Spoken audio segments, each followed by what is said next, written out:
Stimulus programs for small businesses are absolutely filled with confusion. So much so that part of my job here on YouTube is just navigating through these levels of confusion. I mean, tricky applications, unclear instructions, ever-changing rules, you name it, infinite complexity. And the EIDL grant program leads the charge in this infinite complexity. The rules for the $10,000 and the $5,000 grant have run into massive amounts of criticism for excluding businesses based on their physical address. A criteria of the program that, if changed, would allow for millions of additional businesses to receive a maximum of $15,000 scot-free.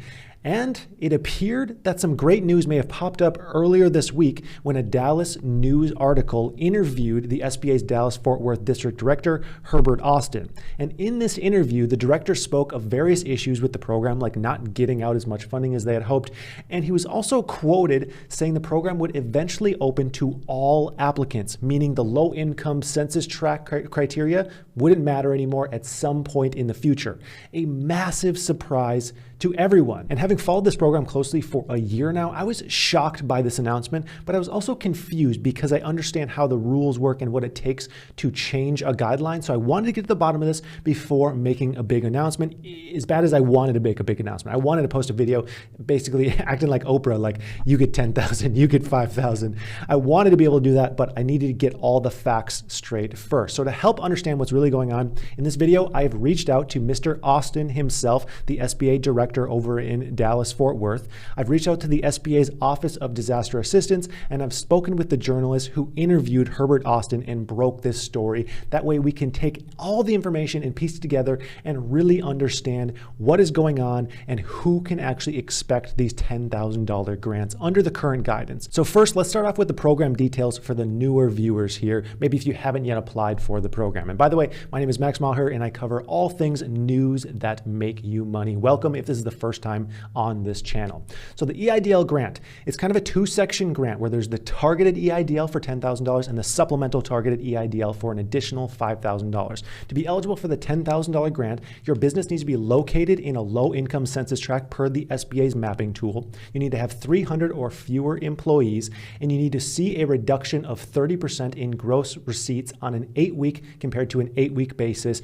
after the pandemic had started and before the pandemic had started. And then there's a funneling that happens for the additional $5,000 grant. About 66% of people who receive the $10,000 grant are eligible for the $5,000 grant under current data. For the $5,000 grant, you need to have a 50% reduction in gross receipts on an 8-week to 8-week compared basis. You need to have 10 or fewer employees, and your business still needs to be located in that low-income census tract. So we now know all the details about the program and who can apply. Let's take a look at this article that just came out saying, hey, this program is going to open up to absolutely everyone, and we can throw away that low income census tract criteria that is disqualifying millions of small businesses. So here's the article, and this is where Herbert Austin, the district director for the SBA, was interviewed, and he had said that the SBA only dispersed $1.5 billion of the $30 billion of this program, and discussed some of the various issues as to why they're just not getting all this funding out. But more importantly, he said the program would later be open to businesses outside of the predetermined geographic regions. Huge.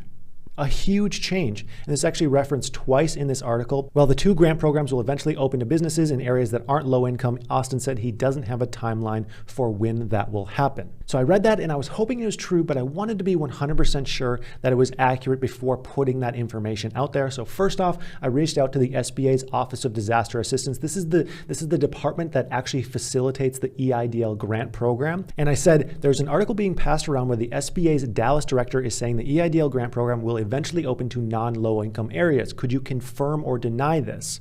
And they responded to me and said, yes, we saw this as well. This is either a misquote or the SBA's official answered the reporter's question incorrectly. We are not aware of any pending legislative actions that would change the low-income community requirement for the targeted EIDL advance. But there's a line there that stood out to me, and it was, we are not aware. So I wanted to be 100% sure, so I went ahead and reached out to Herbert Austin himself just to clarify, hey, is there something that you know that potentially the Office of Disaster Assistance or the person that I spoke to at the Office of Disaster Assistance doesn't know? And I said, I came across an article where you were quoted saying that the EIDL grant program will open to non-low-income communities at some point in the future. Myself and my viewers are hoping to get some context on this, as it's my understanding that Congress would need to pass legislation in order to open the program to medium and high-income areas. Is it possible for the SBA to open this program up independent of Congress?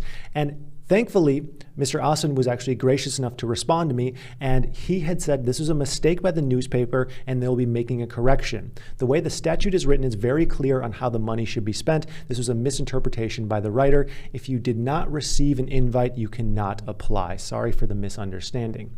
And at that point, I was like, okay, well, I guess they made a mistake on the article and that's the end of it. But this was a few days ago. And they had said there's going to be a correction of the article, and I checked back again, and there was no correction of the article. So I was thinking, is there another level here of someone wrong? And then just maybe this program is opened up to all applicants. Like, I'm hopeful for small businesses who are banking on this funding. I'm hopeful that it could be open to all applicants. So because of this, I reached out to the journalist who wrote the article and actually interviewed Mr. Austin to see what exactly is going on here. Is there a correction to be made? Is there more context that myself and you could get to understand further what exactly is going on here? So I said, I've been covering the EIDL grant and the Paycheck Protection Program on YouTube. It struck me that the Dallas head of the SBA said the grant would open up to all locations. I reached out to a contact at the SBA's Office of Disaster Assistance and Herbert Austin himself, in which both parties stated there was a mistake in the article and it would be corrected. Since it's been a few days and I don't see an edit, I just wanted to reach out to see if you feel what is printed is accurate or if there's a correction, and as to what Mr. Austin said to indicate this may be opened up to all applicants. And they said, you're correct. We have a follow-up article set to run on Monday with the corrections. But I asked a few additional questions to figure out what exactly happened here. First, what led to the confusion of the article and what are the corrections to the article, just so we can be 100% sure. And here's what Natalie Walters, the journalist who wrote this article, said. Quote, as to what Austin said to indicate it would open to all areas, he plainly said it would open to all areas without me asking. I was surprised by this and asked him if he was sure. He said yes, but wasn't sure of a timeline. I think he was not properly informed. Contreras said, who is an official at the SBA, that he may have been confusing programs. I received an email from the SBA saying what Herb told me wasn't correct, and that's when I asked to talk to someone at the SBA about this. So there we have it. Under current guidelines, it looks like this will not open to new applicants. Now there is a metric ton of available funding still remaining. So there could be a scenario where after everyone who fits within the current criteria gets funded, there's additional funding left over, and then they open this to new applicants. But it seems like this would need some kind of action from Congress in order to make it happen. It's unlikely to happen anytime soon, but we can't say that it's impossible in the long run. And to finish this off, we have some new data from the SBA covering the EIDL grant numbers. So let's cover that real quick. So this is the new report that just came out. They skipped last week for some reason, so there was no information last week, so we're gonna have to kind of extrapolate the data a little bit. So we got this new report. I broke it all down on this spreadsheet so we can really understand what is going on here. And we can see this is every single report that has come out so far.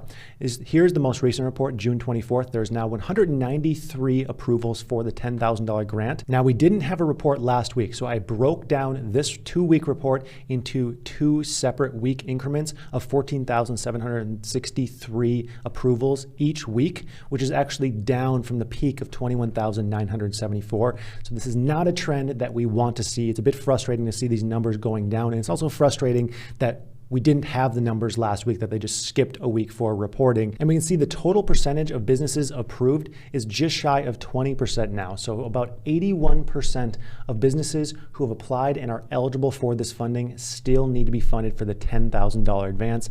And then we have the $5,000 supplemental advance, where this has jumped up by about 15,000 each week to a total of 127,000 grants approved of the 1 million eligible $5,000 targeted advances.